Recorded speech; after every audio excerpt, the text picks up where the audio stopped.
Olá, pessoal. Sejam bem-vindos a mais um mergulho profundo aqui no nosso podcast. Isso aí. Hoje a gente vai mergulhar num tema que talvez não pareça assim tão empolgante à primeira vista. A natureza organizacional da igreja. Mas, acreditem, essa estrutura tem muito mais a nos ensinar do que a gente imagina. Com certeza. Ótimo. E para a gente aprofundar ainda mais o nosso estudo, vamos usar como base o exemplo do apóstolo Paulo. Isso. E suas instruções a Tito, que foi incumbido de organizar a igreja na ilha de Creta. É isso aí. A ilha de Creta, na época, era um lugar com uma cultura bem desafiadora, digamos assim. Paulo, na sua carta a Tito, descreve os cretenses como mentirosos, maus animais e glutões preguiçosos. Nossa, imagina só a responsabilidade do Tito ter que estabelecer a igreja nesse contexto. Que tipo de desafios você acha que ele enfrentou? Olha, com certeza não foi fácil. A começar pela resistência da própria cultura local, aos valores cristãos. Além disso, Tito precisava lidar com as divisões internas, os falsos mestres e a falta de uma estrutura organizada. Faz sentido. E é nesse cenário que Paulo envia a Tito aquela carta, cheia de instruções detalhadas sobre como organizar a igreja. É quase um manual de gestão, com diretrizes para escolher líderes, combater os falsos ensinamentos e manter essa doutrina.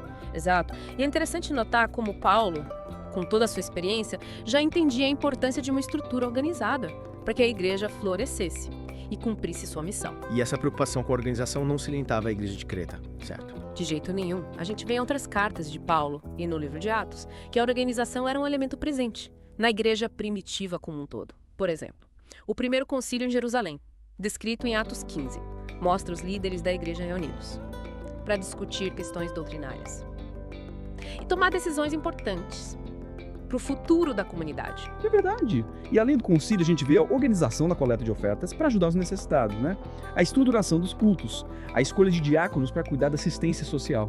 Sem dúvida. Esses exemplos nos mostram que a organização era fundamental para o bom funcionamento da igreja desde o início. E isso nos leva a uma questão importante. Será que essa ideia da igreja como organização não entra em conflito com a sua natureza espiritual, com a ação do Espírito Santo? Essa é uma pergunta que gera bastante debate, Tem gente que acredita que a institucionalização acaba sufocando o fervor espiritual, engessando a igreja. Mas o que a gente vê na Bíblia é que a organização, quando baseada nos princípios bíblicos da palavra de Deus, na verdade potencializa a ação do Espírito Santo. Concordo. É como se a organização fosse o alicerce, a estrutura, que permite que a igreja, como organismo vivo, cresça e se expanda de forma saudável. Então que uma estrutura não significa sufocar o espírito, mas criar um ambiente propício para que ele haja, com mais liberdade e eficácia.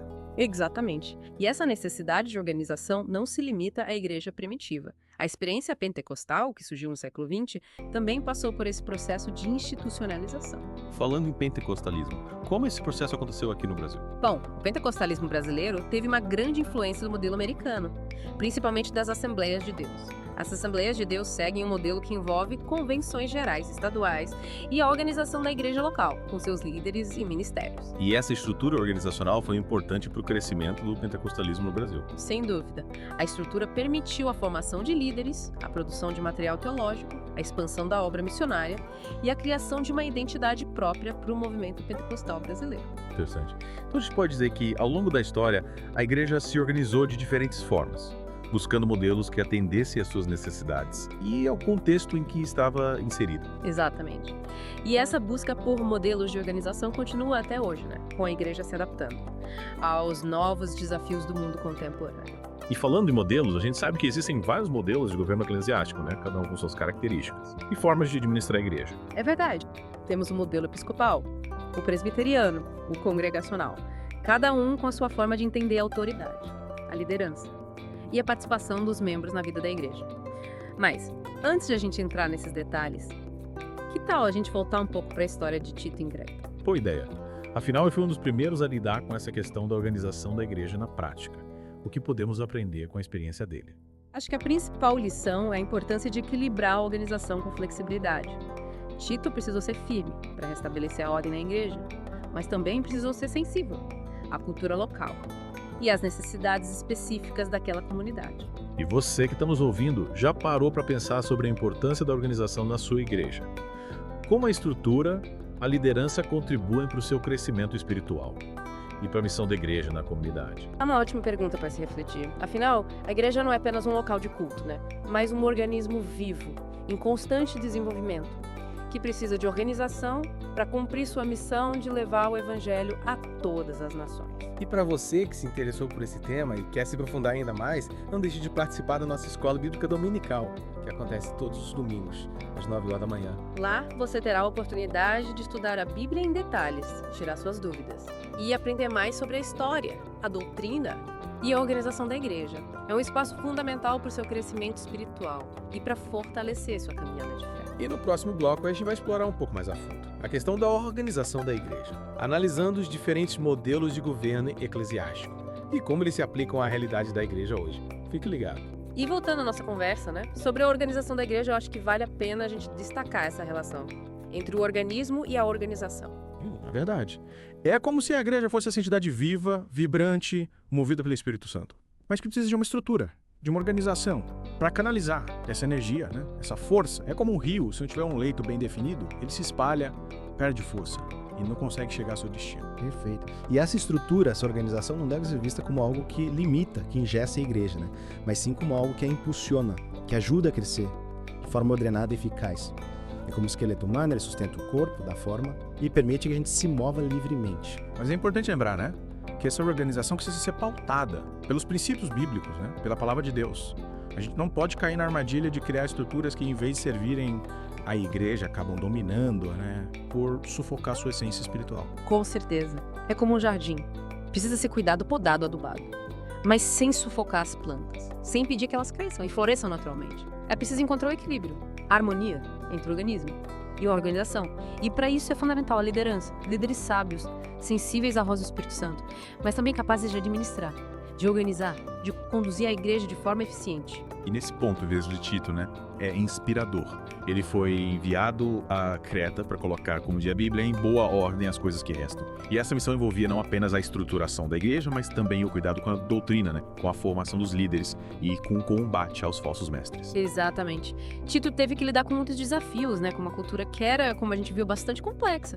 Mas ele soube, com a orientação de Paulo, estabelecer a ordem, a disciplina, sem jamais perder de vista o caráter espiritual da igreja. A sua missão de levar o evangelho. E é interessante notar que essa preocupação com a organização da igreja, não era uma exclusividade de Paulo e seus colaboradores. A gente vê no livro de Atos, diversos exemplos de como a igreja primitiva se organizava para cumprir sua missão. Sim, as igrejas se reuniam em casas, mas havia uma estrutura, uma liderança, uma divisão de tarefas. Havia preocupação com a coleta de ofertas, para ajudar os necessitados, com a organização dos cultos, com o ensino da palavra, com a disciplina da comunidade. E tudo isso de forma ordenada, sem sufocar a espontaneidade, o fervor, a alegria que caracterizava a igreja primitiva. Um exemplo disso, como já mencionamos, é o primeiro concílio de Jerusalém. Um marco na história da igreja, onde líderes de diferentes regiões se reuniram para discutir questões doutrinárias e definir rumos para o futuro da igreja. Com certeza. Um evento que demonstra a importância da organização, da estrutura, para o bom funcionamento da igreja, para a preservação da unidade, da doutrina, da comunhão entre os irmãos. E essa necessidade de organização se manifesta ao longo de toda a história da igreja. A experiência pentecostal, por exemplo, que teve seu início no século XX, também passou por um processo de institucionalização. É verdade. No início havia uma certa resistência à ideia de organização, de denominação, por parte de alguns líderes pentecostais. Mas, com o crescimento do movimento, a necessidade de uma estrutura se tornou evidente. E aqui no Brasil, o pentecostalismo se desenvolveu de forma bastante organizada, com a criação de convenções, de seminários, de editoras, de órgãos de comunicação. Sem dúvida, e essa estrutura contribuiu para o crescimento e o amadurecimento do movimento pentecostal no Brasil. Permitiu a formação de líderes, a produção de material teológico, a expansão da obra missionária e a consolidação de uma identidade própria. Mas, voltando à questão do organismo e da organização, como encontrar o equilíbrio entre esses dois aspectos da igreja? Como garantir que a estrutura, a organização, esteja a serviço da vida, da missão, da espiritualidade da igreja? E essa é uma pergunta que exige de nós, Líderes e membros da igreja, muita reflexão, muita oração, muita busca da sabedoria de Deus. A gente precisa estar atento para que a estrutura, a organização, não se torne um fim em si mesmo, mas que seja sempre um instrumento para o crescimento, amadurecimento e expansão da igreja igreja. E para isso é fundamental que a liderança da igreja seja exercida com sabedoria, né? Com humildade, com sensibilidade à voz do Espírito Santo. Líderes que não se prendam a modelos, a estruturas rígidas, mas que sejam flexíveis, adaptáveis, capazes de conduzir a igreja em meio aos desafios de cada tempo, de cada contexto. Líderes que inspirem, que motivem, que capacitem os membros da igreja a viverem o evangelho em sua plenitude, a serem sal e luz. Neste mundo. Líderes que, acima de tudo, tenham um coração pastoral, um amor genuíno pelas pessoas, um desejo ardente de vê-las crescerem na graça e no conhecimento de nosso Senhor e Salvador Jesus Cristo. Exatamente. Líderes que entendam que a igreja é um corpo e cada membro é importante, é valioso, é necessário para o seu bom funcionamento. E você que está nos ouvindo, que lições tira dessa reflexão? Sobre a natureza organizacional da igreja, como você pode contribuir para que a sua igreja seja um organismo vivo, vibrante, e ao mesmo tempo uma organização eficiente, capaz de cumprir sua missão nesse mundo. Deixe seu comentário, compartilhe com a gente suas experiências, suas dúvidas, suas reflexões. Juntos a gente pode aprender. Sou o Senhor. E para quem quer se aprofundar ainda mais nesse tema tão relevante, fica o convite para a nossa Escola Bíblica Dominical, que acontece todos os domingos, às 9 horas da manhã. Que a gente pode explorar os diferentes modelos de governo que existem, né, dentro do cristianismo. É fascinante a gente observar como cada modelo reflete uma maneira específica de entender a autoridade, a liderança, a participação dos membros na vida da igreja. É verdade. E essa variedade de modelos, né, mostra que não existe uma única forma certa, entre aspas, de organizar a igreja.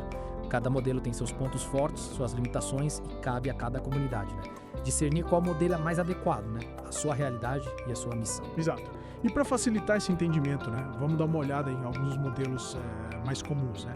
Começando pelo modelo episcopal, que é bastante centralizado, com a figura do bispo, né, como autoridade máxima. Isso. Nesse modelo, a autoridade flui de cima para baixo.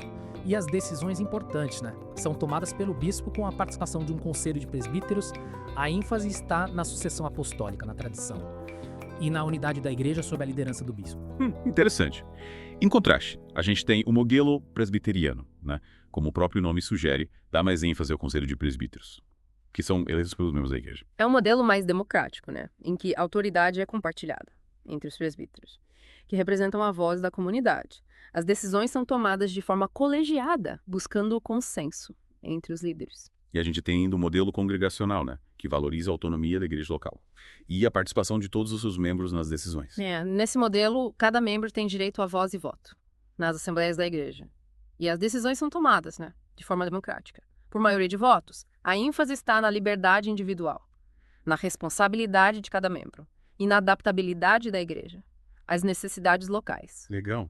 E a Assembleia de Deus, que modelo segue? As Assembleias de Deus no Brasil, né, adotaram um modelo que combina elementos do presbiterianismo e do congregacionalismo. É um modelo que busca conciliar a autonomia da igreja local com a unidade da denominação. Interessante. Como funciona essa combinação na prática? A gente tem a Convenção Geral, que é o órgão máximo de deliberação da denominação, né?